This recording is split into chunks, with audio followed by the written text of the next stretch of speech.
Ration কাৰ্ডৰ নামত যি নাম অন্তৰ্ভুক্তৰ ক্ষেত্ৰত যি ফৰ্ম দি আছে আৰু এই ফৰ্মৰ ক্ষেত্ৰত ইতিমধ্যে আমি গম পাইছোঁ যে ডাঙাইগাঁৱৰ যোনজন VCDCৰ ভাইচ চেয়াৰমেন তেখেতৰ নামটো হৈছে বিৰাজ সূত্ৰধৰ আৰু তেখেতে ফৰ্ম দিয়াৰ নামত প্ৰতিগৰাকী মানুহৰ পৰা প্ৰতিগৰাকী ফেমিলিৰ পৰা তেওঁ 300 টকাকৈ তেওঁ সংগ্ৰহ কৰি আছে আৰু তাৰ পিছতে আমি যোনখিনি খবৰ লৈছোঁ ছাপ্লাই ডিপাৰ্টমেণ্টৰ পৰা আমি খবৰ লৈছোঁ তেওঁলোকে কোনো ধৰণৰ ফৰ্মৰ নামত তেওঁলোকে পইচা ল'ব নোৱাৰে আৰু এই ক্ষেত্ৰত বিৰাজ সূত্ৰধৰ তেখেত VCDC ডাঙাইগাঁও VCDC তেখেত ভাইচ প্ৰেছিডেণ্ট আৰু তেখেতে নিজ খুচিমতে আৰু নিজৰ খুচিমতে তেখেতে এনেকৈ অবৈধভাৱে তেখেতে এই ফেমিলিসকলৰ পৰা 300কে টকা তেওঁ ফৰ্মৰ নামত তেওঁ সংগ্ৰহ কৰি আছে আৰু এই ক্ষেত্ৰত আমি বিজনী আঞ্চলিক ছাত্ৰ সন্থাই আমি তীব্ৰ ভাষাৰে আমি গৰিহণা দিছোঁ আৰু তেখেতক VCDC যি তেখেত উপসভাপতি পদত আছে তেখেতক এই উপসভাপতি পদৰ পৰা তেখেতক বৰ্খাস্ত কৰিব লাগে আৰু আমি ছাপ্লাই ডিপাৰ্টমেণ্টক আমি বিজনী আঞ্চলিক ছাত্ৰ সন্থাই তেখেতৰ ওপৰত যাতে এটা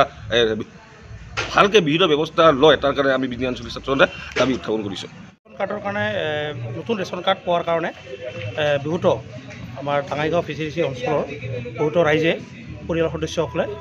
গৈছিল। VCDCৰ ডিপাৰ্টমেণ্টত মানে BTC চৰকাৰে BTC গভৰ্ণমেণ্টে VCDCক দায়িত্বটো দিছে মেম্বাৰ বা চেয়াৰমেনসকলক আৰু আমাৰ ডাঙাইগাঁও VCDCত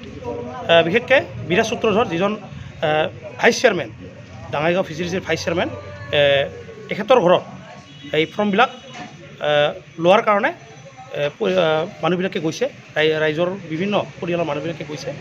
আৰু ফৰ্মখনৰ বাবদ আৰু বিভিন্ন ধৰণে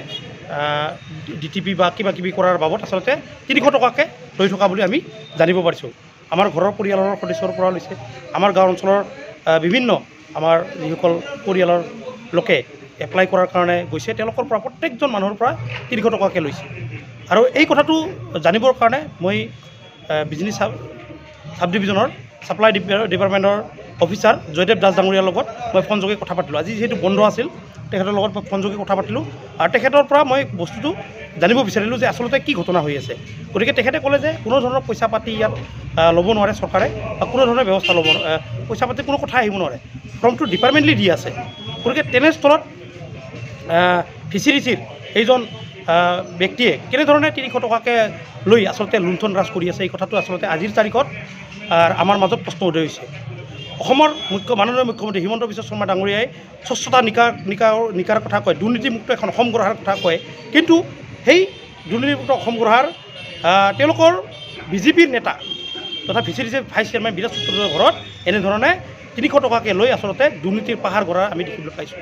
গতিকে আমি অসম চৰকাৰ তথা BTC প্ৰশাসনৰ আমি দাবী জনাই অতিগ্ৰে ইয়াৰ এটা ন্যায়িক তদন্ত হ'ব লাগে আৰু দোষীক কৰায়ত্ব কৰাৰ কাৰণে উচিত ব্যৱস্থা ল'ব লাগে। মুক্ত কৰিব বিচাৰিছে আৰু তেখেতৰ একাংশ নেতা পালি নেতাই BJP নেতাই ইয়াতে VCDC তেখেতে উপসভাপতি বিৰাজ সূত্ৰধৰে তেখেতে মানুহ লগাই প্ৰতিটো ঘৰৰ পৰা নতুনকৈ নাম ৰেচন কাৰ্ডৰ অন্তৰ্ভুক্ত কৰাৰ কাৰণে 200-300 টকাকৈ তেওঁলোকে কালেকশ্যন কৰি আছে। এইটো কি সূচায় আৰু এই সন্দৰ্ভত ইতিমধ্যে আমি খাদ্য বিভাগৰ লগত যোগাযোগ কৰিছিলোঁ। যিহেতু আজি বন্ধ টেলিফোন যোগে আমি যোগাযোগ কৰিছোঁ জয়দেৱ দাসৰ মহাশয়ৰ লগত তেখেতে পোনপটীয়াকৈ কৈছে যে 1 টকাও ল'ব নোৱাৰে। হয়, তো কিহৰ কাৰণে এইটো টকা কেৱল এনেকুৱা VCDC ডাঙাইগাঁৱই নহয় এনেকুৱা BJP নেতা পালি নেতাই আজি আয়ুষ্মান কাৰ্ড কিবা কিবি আজি বহুত কিবা কিবি BJP নেতাই আজিকালি দুৰ্নীতি হৈ গৈছে আৰু এই ক্ষেত্ৰত আমি বিভাগীয়ভাৱে আমি আবেদন কৰিছোঁ, আমি দাবী জনাইছোঁ অনতিপলমে বিজনী মহকুমাৰ প্ৰশাসনে এই ধৰণৰ নেতা পালি নেতাৰ আটক কৰক, অন্যথা কিন্তু চিৰাং জিলা তৃণমূল কংগ্ৰেছে হাত সাৱটি বহি নাথাকে। চৰকাৰে এইবিলাক সব বিনামূলীয়া কৰিছে, নোখোজে এইকেইটা মানুহ পইচা নিদিলে কাম নকৰে তাৰমানে বিৰাজ সূত্ৰধৰ খরচ মরচ গাড়ি ভাড়া টাড়া এই কথাটাই কইছে আমি দেই নাই না। ঠিক আছে, কি নাম? আমার নাম সাধনা। না না মানে এখানে কে চাইছে 200 টাকাটা? বিরাজ কি বিরাজ মানে যে বিরাজের লগে বিরাজ চায় না মানে বিরাজ কইছে যে আমার লগে যে মানুষ গুণ আছে মানে বিরাজের নেতৃত্বে তো হইতেছে তো জিনিসটা তারা মানে কামটা করবো তাগো তো হাজিরা আছে তাহলে 200 টাকা দিয়ে কইছে আমি আর কাগজপত্র আনি নাই দেও নাই মানে রেশনের নাম তুলতে লাগে। মানে আপনার বায়োমেট্রিক আছে, বায়োমেট্রিক থাকলে ওই ফর্মটা ফিল আপ করলে হয়ে যাবে আপনার।